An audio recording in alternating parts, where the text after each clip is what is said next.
जन्म लेने के बाद से ही हम समाज से बहुत कुछ अच्छा बुरा सीखने लगते हैं, लेकिन बुरे विचार हमारे कष्टों का कारण बन जाते हैं। इस किताब में सद्गुरु ने बताया है कि कैसे हमें इन गलत थॉट पैटर्न्स को हटाकर उनकी जगह सही थॉट्स स्थापित करने चाहिए। इसे ही इनर इंजीनियरिंग कहा जाता है। इसे सीखकर हमारी जिंदगी से स्ट्रेस दूर होगा और हम सारे गोल्स मुस्कुराते हुए हासिल कर पाएंगे। जी हाँ, तो दोस्तों आज के इस वीडियो में हम इस बारे में पूरी जानकारी देने वाले हैं। ऐसी ही जानकारी पाते रहने के लिए हमारे चैनल को सब्सक्राइब करके बेल आइकन को जरूर दबा दीजिएगा। आइए आगे बढ़ते हैं और बताते हैं शुरू से।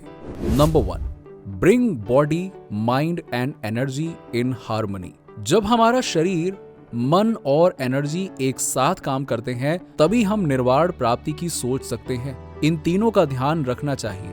आजकल हमें जो भी चिंता, तनाव और मानसिक विकार है वो सब इसलिए है क्योंकि हम तीनों में एक सामंजस्य नहीं बिठाते हैं। सबसे पहले मन पर काबू करना सीखें। जब भी दुख, निराशा या असफलता का समय हो, उस समय आप दुख में ना डूब जाएं, बल्कि गलतियों से सीखकर खुद को और मजबूत करें। जैसे एक पेड़ बरसात के मौसम में भी शोक नहीं करता, बल्कि इस समय वो अपने मन में संतुष्टि रखता है और धैर्य के साथ इस वक्त के गुजरने का इंतजार करता है। उसे पता होता है कि बसंत भी जरूर आएगी और उस पर नए फूल लगेंगे। अपने शरीर का भी हमेशा ख्याल रखें। अच्छा सात्विक भोजन लें। नियमित रूप से योग के आसन अथवा कोई भी एक्सरसाइज करें। आजकल लोग बेहद ही आराम पसंद हो गए हैं, इसीलिए उनमें ओबेसिटी बढ़ रही है। ओबेसिटी बढ़ने से इन्फ्लेमेशन बढ़ जाती है और तरह तरह की बीमारियां जैसे कि हार्ट अटैक, स्ट्रोक, गठिया, कैंसर आदि होने लगते हैं। एक किसान से सीखें। वो सारी उम्र एक्सरसाइज करता रहता है, उसे कभी भी कोई गंभीर बीमारी नहीं लगती। शहरों के लोग काउच पोटैटो बनते जा रहे हैं। 2 कदम चलने के लिए भी उन्हें गाड़ी चाहिए। अपनी इन आदतों में सुधार लाइए और जितना हो सके उतना पैदल चलें। अपने अंदर की एनर्जी को कंट्रोल करने के लिए उसे कर्म यानी कि एक्शन की सही दिशा दें। बुरे कर्मों का फल बुरा होता है, जबकि अच्छे कर्मों का फल अच्छा। कई बार हमारे अंदर नेगेटिव एनर्जी बढ़ जाती है, जिससे हमें गुस्सा आने लगता है और हम अपराध तक कर डालते हैं। इसीलिए इस नेगेटिव एनर्जी को बाहर निकालने के लिए किसी अच्छे कर्म की सहायता लें। किसी गरीब बच्चे को भोजन करवा दें, उसे पुस्तक दें। साथ ही मेडिटेशन और प्राणायाम से भी हम नेगेटिव एनर्जी को हटा सकते हैं। हमें पॉजिटिव एनर्जी बढ़ानी चाहिए। जब हम ऑफिस से थक जाते हैं तो हमारी एनर्जी कम हो जाती है। ऐसे में पॉजिटिव लोगों के साथ रहें। जिस व्यक्ति के साथ आप हंस सकते हैं उसके साथ रहें, वो आपकी पॉजिटिव एनर्जी को बढ़ाता रहेगा। साथ ही म्यूजिक सुने, स्नान ध्यान करें, बगीचे में फूलों को देखें, पक्षियों के गीत सुने आदि। Number 2, don't believe in things you haven't seen. बहुत बार हम ज्ञानी बनकर ऐसी चीजें बोलने लगते हैं जिनके बारे में हमें पता ही नहीं होता है। जैसे हम समाज के कहने पर ये मानने लगते हैं कि दूसरे धर्मों के लोग बहुत बुरे होते हैं, जबकि हम उस धर्म के लोगों से मिले तक भी नहीं होते हैं, उनके कल्चर को देखा भी नहीं होता है, इवन उस धर्म को हम जानने की कोशिश भी नहीं करते हैं। लेकिन हम तो दूसरों की बातें मानकर ऐसी नफरत पाल लेते हैं कि क्या ही कहना, और आगे बस उसे फैलाने लगते हैं, उसे और बढ़ा चढ़ाकर बताने लगते हैं। इससे सारा का सारा समाज ही जहरीला हो जाता है, लेकिन इसका नुकसान हमें ही होने लगता है या फिर हमारी आने वाली पीढ़ी को होगा। हमें लगता है कि हमारे आसपास केवल बुरे बुरे लोग ही रहते हैं। इस वजह से हम किसी पर भी विश्वास नहीं करते हैं और हमारी चिंता, तनाव, अवसाद बढ़ जाते हैं और इससे हम बीमार भी पड़ जाते हैं। इसीलिए कभी भी सुनी सुनाई बात पर विश्वास ना करें, बल्कि चीजों को खुद देखें, जांचें, परखें। आजकल के दौर में पेड मीडिया भी लोगों को ब्रेन वॉश करने का काम करता है। जो पार्टी मीडिया को पैसे देकर या दूसरे तरीके से कंट्रोल करती है, मीडिया उसी के गुणगान करने लगती है और विपक्ष को बुरा बताने लगती है। इससे बहुत से अनपढ़ लोगों का ब्रेन वॉश हो जाता है और वो मीडिया के इशारों पर नाचने लगते हैं, लेकिन इसमें जरा भी समझदारी नहीं है। ऐसे ही किसी पर लगाए गए झूठे आरोप पर आंख बंद करके यकीन ना करें, बल्कि मामले की पूरी तफ्तीश करके ही कोई निर्णय लेना चाहिए। Number 3, attain self awareness. हम मनुष्यों को सेल्फ अवेयरनेस नहीं होती है, अर्थात ये पता नहीं होता है कि हमारे कौन से विचार हमारे अपने हैं और कौन से ऑटोमेटिक। जैसे अगर आप किसी ट्रिप पर दोस्तों के साथ ना जा पाएं तो आप दुखी हो जाते हैं, लेकिन क्या सच में ये दुख का कारण होना चाहिए? लेकिन आपने बचपन से लोगों को यही करते देखा होगा। अगर उनकी मनचाही चीज ना मिले तो वो दुखी हो जाते हैं। ऐसे ही आपका थॉट पैटर्न बन जाता है। परंतु सेल्फ अवेयरनेस लाई जाए तो आप देखेंगे कि ट्रिप पर ना जा पाना कोई दुख का कारण नहीं है। आपके जीवन में अनगिनत अच्छी चीजें होना बाकी है अभी तो। आप कभी भी कोई और चीज कर सकते हो जिससे आपको खुशी मिले। सेल्फ अवेयरनेस लाने के लिए आपको साधना करनी चाहिए, जिसे ध्यान या मेडिटेशन भी कहा जाता है। हर दिन मेडिटेशन करने से आपके दिमाग में फालतू के विचार आना ही बंद हो जाएंगे। फिर जो विचार रहेंगे उन्हें आप साफ साफ देख पाएंगे कि वो सच में रियल हैं या ऑटोमेटिक। ऐसा करने से आपको बहुत सी चीजों के कारण ना दुख होगा और ना ही गुस्सा आएगा, बल्कि आपके अंदर शांति स्थापित हो जाएगी। अभी हम बात बात पर दूसरों पर गुस्सा करने लगते हैं। जब सेल्फ अवेयरनेस आती है तो हमें पता चलता है कि गुस्सा होने का तो कोई कारण ही नहीं है। इसीलिए मेडिटेशन कीजिए और सेल्फ अवेयर हो जाइए। आप संसार के सबसे संतुष्ट व्यक्ति बन जाएंगे। Number 4, happiness is a state of mind. खुश रहना हमारी नीयत पर निर्भर करता है। लेकिन कुछ लोग सोचते हैं कि जब उनके पास जॉब, बड़ी गाड़ी, बैंक बैलेंस, बंगला इत्यादि होगा वो तभी खुश हो पाएंगे। अच्छी जॉब और करियर का पीछा करते करते उनकी आधी जिंदगी स्ट्रेस में ही बीत जाती है। इसके अलावा पैसा खुशी की गारंटी नहीं है।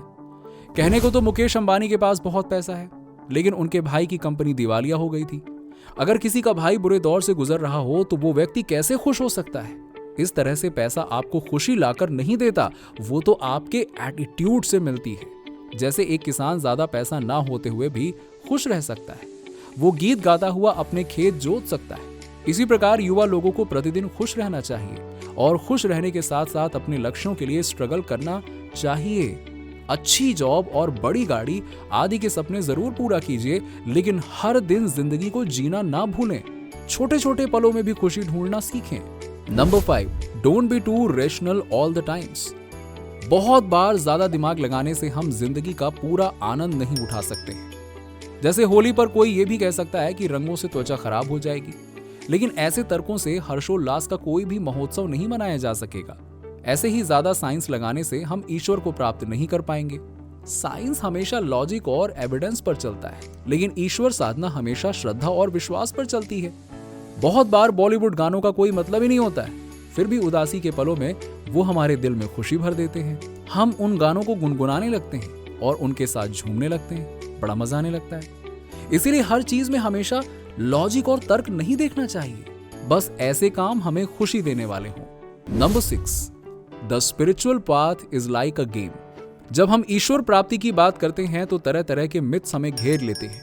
कुछ कहते हैं ध्यान लगाने से ईश्वर मिलेंगे, कुछ कहते हैं पूजा पाठ करके मिलेंगे, कुछ बोलते हैं गुरु की शरण में जाने से ऐसा होगा, आदि आदि आदि। इसका नतीजा ये होता है कि लोग ईश्वर की खोज करना छोड़ देते हैं। वो कुछ समय तक इन तरीकों को अपनाते हैं, लेकिन नतीजा ना मिलने पर इन्हें छोड़ देते हैं। वास्तव में स्पिरिचुअलिटी एक गेम की तरह है। गेम में आपको तरह तरह की बाधाओं को पार करना होता है, बहुत बार हार भी मिलती है। इसी तरह स्पिरिचुअलिटी में होता है, बहुत बार आपकी हार होगी, लेकिन ऐसे में आप फिर से कोशिश करना ना छोड़ें। जैसे मान लीजिए कि एक कबड्डी प्लेयर है और वो 10 बार हार चुका है, लेकिन फिर भी वो उस आदमी से कहीं बेहतर होगा जिसने कभी कबड्डी खेली ही नहीं हो। उस प्लेयर की सेहत और तजुर्बा भी ज्यादा ही होंगे।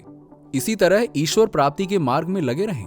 कोई असर ना भी दिखे तो भी आपका तजुर्बा तो बढ़ जाएगा ना, और एक दिन आपकी साधना सफल जरूर होगी। Number 7, don't assume anything. हमारे अज्ञान का कारण हमारी गलत धारणाएं होती है। ये सब हमने समाज से सीख रखा होता है।